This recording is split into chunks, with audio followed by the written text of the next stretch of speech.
Hey everybody, Jeff Schneider here. In today's video, we're going to talk about left-hand piano voicings for the most common jazz chords. And we're going to do it in the context of the 2-5-1 chord progression because that's the most common chord progression in jazz repertoire.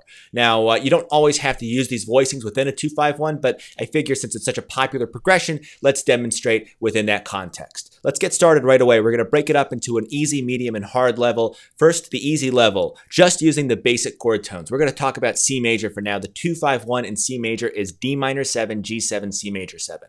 So the D minor 7 chord is D, F, A, and C. That's D minor 7, 1, 3, 5, 7. Now when we go to G7, the 5 chord, we're not going to do this. We're not going to jump up there and do some really bad voice leading, meaning a completely disjunct piano voicing. What we need to do is connect the 2 chord to the 5 chord with some smooth voice leading. So that means we're going to go from here to here. So that's our G7. Now we have for G7, 5, flat 7, 3, 1 and 3. So again, that's 5, flat 7, 1 with a root, and 3. So to review, we have D minor 7 looks like this. Then you're going to bring these 2 notes down, and suddenly we have G7. Notice the ones down here, D and F, they stay where they are. So continuing on from there, we're going to go to C major 7, and that's going to look like that. It's a very simple voicing, like I said. We're going to get a little bit more advanced as we go along here, but I'll demonstrate once more. That's the 2 chord, the 5 chord, and then the 1 chord. D minor 7, G7, C major 7 with really nice voice leading. We have root position. This is second inversion of the G7, so that means this is root position. This is first inversion. That's second inversion there, like I said. So root position, second inversion, and then there's root position for the C major 7. Now, another way that you can do this using the same 1, 3, 5, and 7 chord tones for each chord is to bring the voicing up here. So we're going to start with D minor 7 again, but this is in second inversion. So here's D minor 7 in root position, first inversion, second inversion. So we're starting in second inversion. Then we're going to go to G7 in root position. So this is kind of interesting. Now we have the top 2 voices staying where they are, and the bottom 2 voices are moving down. That's to G7, and then to get to C major 7, we're going to get these guys down to C and E here. So this is 5, major 7, 1, or root, and then 3. Got that? Here we go. 5, flat 7, root, flat third, root position G7, 1, 3, 5, 7, followed by 5, 7, 1, 3 for the 1 chord, the 1 major 7 chord. So that's where you start at. Those are with the basic 1, 3, 5, 7 chord tones.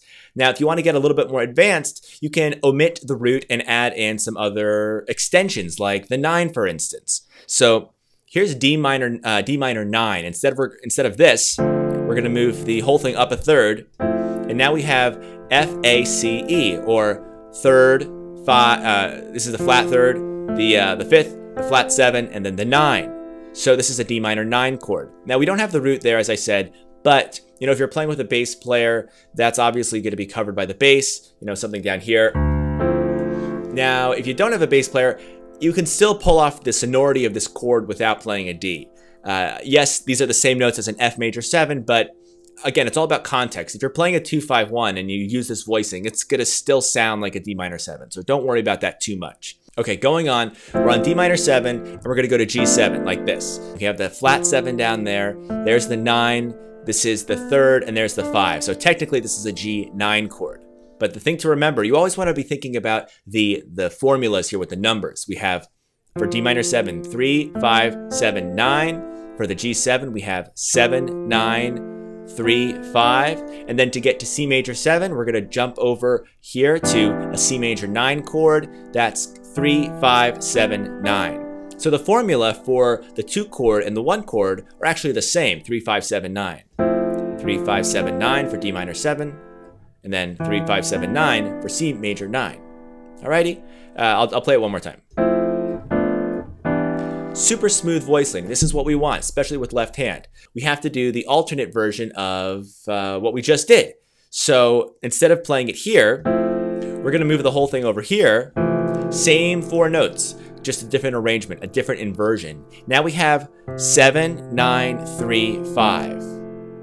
And then to get to G9, all we have to do, move these two down to B and D. So now we have 3, 5, 7, 9. And then finally we're going to resolve to C major 7, 7, 9, 3, 5. And I'll have all of these numbers written on the screen here so you guys can follow along that way.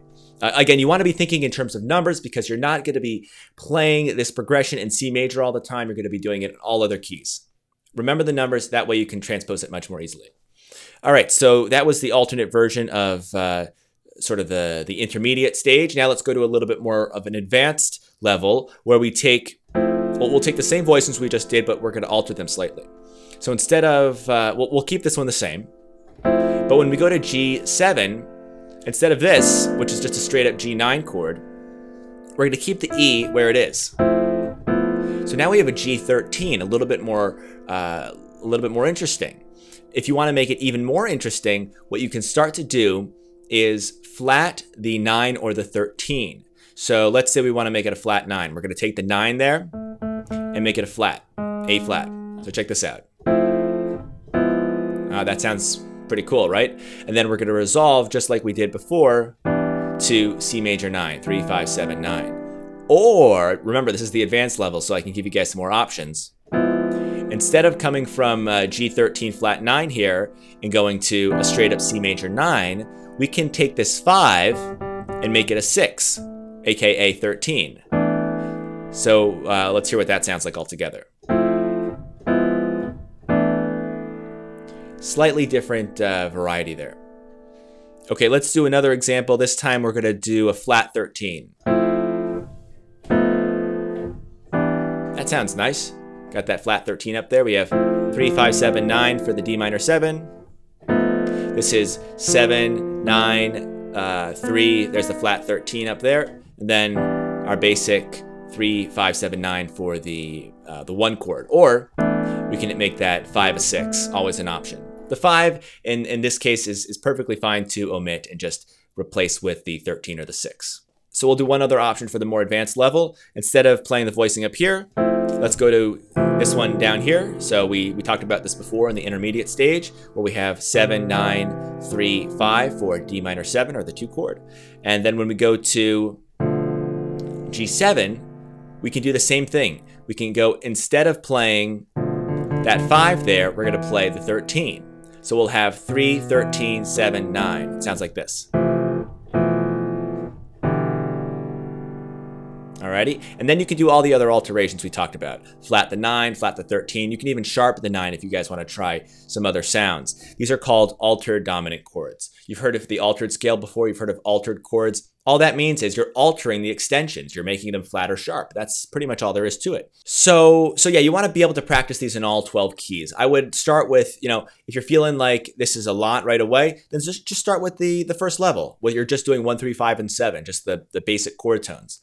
And some great tunes to practice these on are Solar, Afternoon in Paris. These are tunes that have series of 2, 5, 1s where you're going, this kind of a thing. 2, 5, 1, and then the 1 chord becomes a 2 chord. So C major 7 becomes C minor 7, and then you get a 5 there, and now we're in B flat major 7. So we're changing keys here, but it's an opportunity to practice these 2, 5, 1 voicings in some different keys and use it in an actual musical setting and not just sort of some exercise that you concoct. Anyway, those tunes again were Solar and what's it called? Afternoon in Paris. Good tunes to practice these voicings on. Okay, so we'll leave it at that. Again, if you guys are interested in more voicing videos like these, feel free to let me know in the comments. And if you have any questions, you can feel free to leave them down below as well. Also, if you haven't subscribed, please do so you can keep up to date with all the new videos that come out. There's also a little bell, I think, somewhere floating around down there where you can be notified about when my new videos come out so you don't miss anything. I'm putting out a lot of videos these days, so I want you guys to keep up on all the content that's coming out there. Anyway, I'm going to leave it at that. I've been talking a mile a minute, I know, but hopefully you guys are keeping up. Alrighty, thanks for watching, guys. I'll see you in the next one. Bye-bye.